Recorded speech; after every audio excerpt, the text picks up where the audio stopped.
I'm so excited to have you back on another video. I mean, we're getting so many comments. It's amazing. I can barely keep up to responding to them all. So what I want you to do is I want you to spend about a half hour with me right now talking about a very important subject, your financial wealth. I mean, if you have your health, that's important because your health is what gives you the energy to create your wealth. But you need wealth to be able to do things, and you're going to learn about what I'm speaking of later in this video, why money is important, and how you want to look at money. In this video, I'm going to break down the excuses people use to not make the kind of money they deserve to make. I'm going to talk about some of my top techniques that I have used to develop my wealth and the techniques I've seen my mentors who are making multi-millions and billions, with a B, billions of dollars following these techniques. This is not some get-rich-quick scam. You're not going to learn how to make $1,000 in the next hour. What you're going to learn are the principles to create wealth over a period of time, to be able to keep that wealth and be able to have it for a purpose.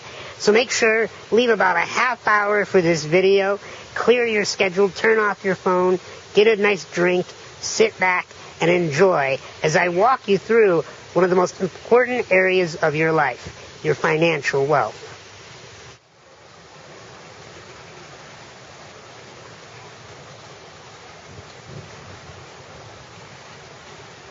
Money is an interesting thing. It makes so many of us feel insecure. It makes us doubt ourselves. It makes us feel less than other people. And in actuality, it's not the money. It's ourselves. If we get our own self together, if we work on our own self-esteem, our sense of self-worth, money comes to us. And you're going to learn throughout the course of this video, what do you need to do to get that money to flow in your direction. I don't believe that you are meant to struggle financially. I don't believe anyone is meant to struggle. Just like I explained in the health video, you're not meant to struggle with your weight or have disorders and diseases that keep you bedridden. You're meant to be vital and full of energy, just like you're meant to be wealthy. You're meant to have the kind of prosperity that continues to flow in your direction so you can live out your dreams. Look, I'm 3 feet tall. I've ditched my wheelchair right now to be on this comfortable bench, but you know that I've not had it easy. And if I wanted to, I could be living on the government right now, be collecting disability, unemployment. I could be doing all kinds of things to make money based on the charity of the government. But that's not me, and I don't want that to be you. I want to teach you the principles so that you're not struggling or looking for handouts. People come to me on a regular basis saying, oh, if you're so wealthy, Sean, why don't you give me some of your money? Because that's not how money is made. Money is not made by doing nothing. Money is not made by feeling, oh, I'm so sorry for you, and look at how you're struggling. Let me just give you cash for nothing. It's an exchange of value. And I don't want you to feel like you don't have any value to give, because you do. I've been studying how to build an income on my own since I was 16 years old. I tried to get a regular job. I tried to get a job, right? And I couldn't get hired. Couldn't get hired. Everywhere I looked, people were saying, well, I'm sorry, we just can't hire you. And they wouldn't tell me. And then finally someone was really honest and said, we don't know what it's like to hire somebody with a disability, so we'd rather not. And man, that was probably one of the lowest and yet the best moments of my life. It was low because I thought, how am I ever going to make my own income?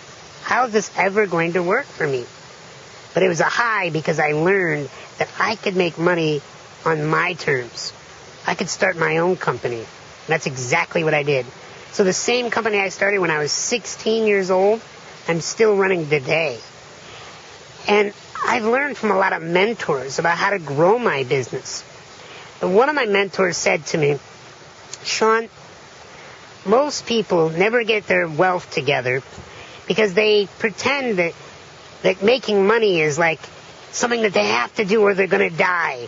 And so they don't handle that pressure well. So they think, nah, you know what, I'm going to take the easy road because I don't like that pressure. So they take the path of least resistance. He said a lot of people that don't make good money, it's like their hair is on fire. And they're running around trying to find some place to put their hair out. That's not how you make money. You make money by being methodical. You make money by being calm. You look for the exits instead of running into walls, tripping all over things. You move carefully and you move with purpose. And that's what I want for you. I want you to be able to make wealth with purpose. And that's what this video is all about.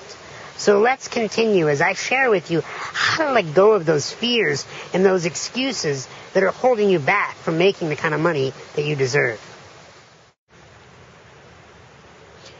You know, I've heard a lot of excuses about why people aren't wealthy. And, you know, most people have their external excuse, and then they have their internal excuse. And their external excuses are what we're going to talk about here, but we're also going to get later on in this program into the internal excuses. The external excuse, I'm going to get comfy here. The external excuse is that, Sean, I would be wealthy, but honestly, wealthy people are greedy and evil. I see this a lot. People have misconceptions of what wealth looks like in a person's life. They think that wealthy people only got to where they are because they cheated, because they, took advantage of other people, and so therefore they must be evil and bad. I mean, look at most movies. The villain is oftentimes the wealthy guy. And the poor guy, he's the hero who saves the day. We are brainwashed to think that money is bad. We're brainwashed to think that we're not supposed to be rich, that rich people are snobs, that rich people don't care about others. Quit thinking that way. It's not true. Most wealthy people started off very humble background, and they worked really intent on a mission, and they deserve everything they get. And I found all my wealthy mentors, and as I've developed my wealth, it's about really giving. It's about giving to the planet. And you just happen to have an exchange in the process. I want you to stop thinking about wealthy people that are bad, and wealthy people are this. And you might say, well, but what about all these big bank presidents that screw people over? Do you know how small of a minority that bad people are wealthy? I really have spent enough time with the wealthy, and as I've developed my own wealth, to see most wealthy people give a lot more than those that are in lack, and those that are dealing with scarcity, because they can. They can't afford to give millions to charity. They can't afford to start orphanages and hospitals and doing anonymous donations to organizations. When you're financially strapped, all you can think about is oftentimes just yourself.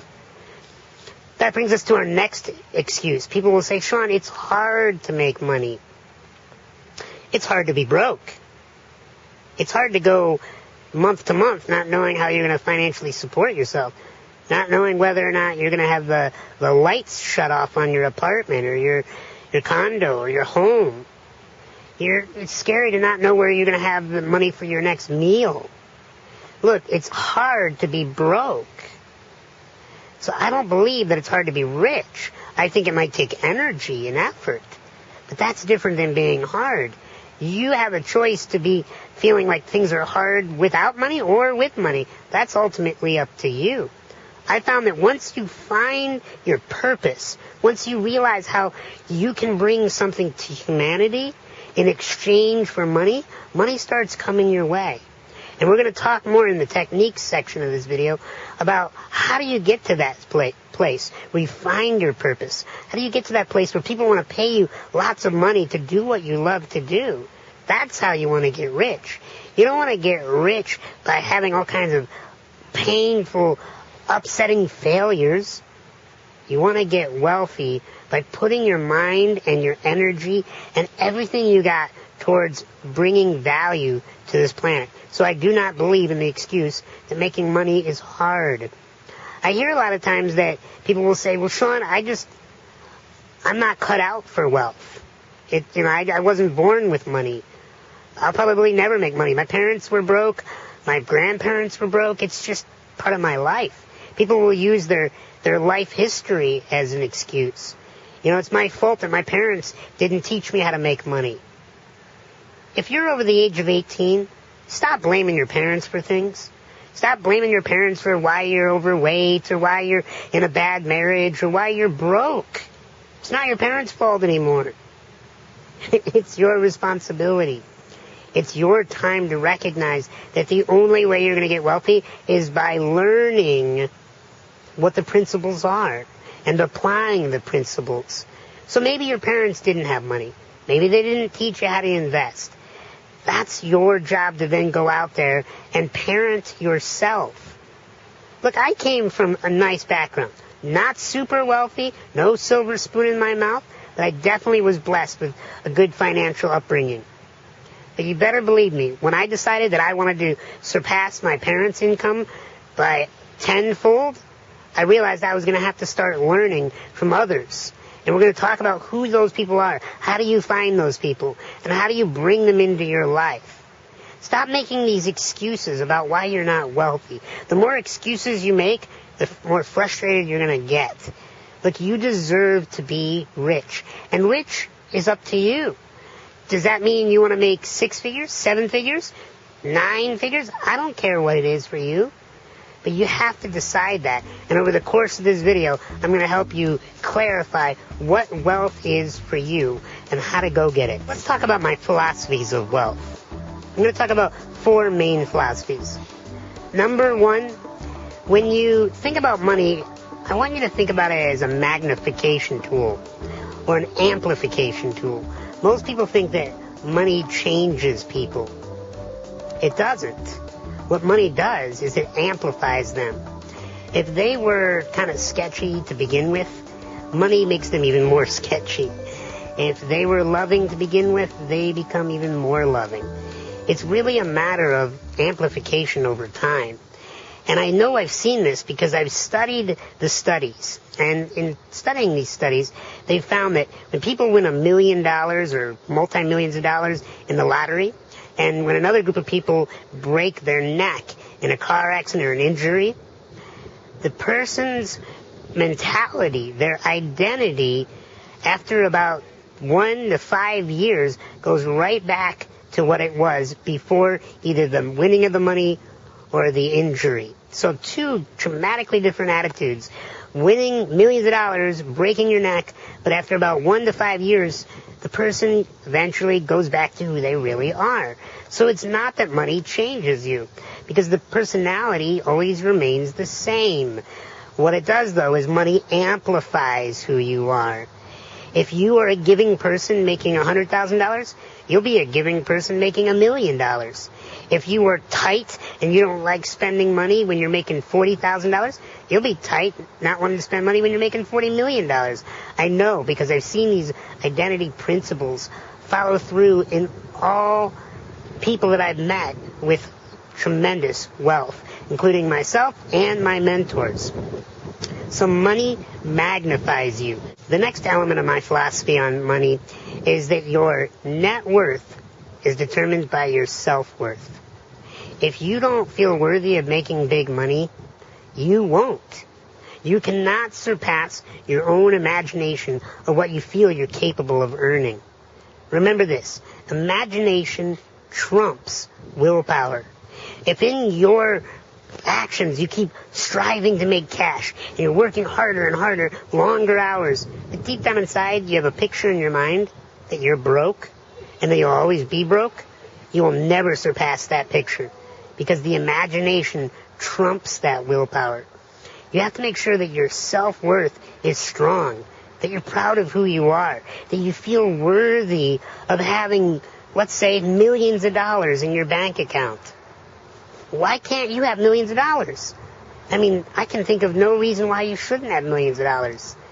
I think we all determine our net worth based on our self-worth.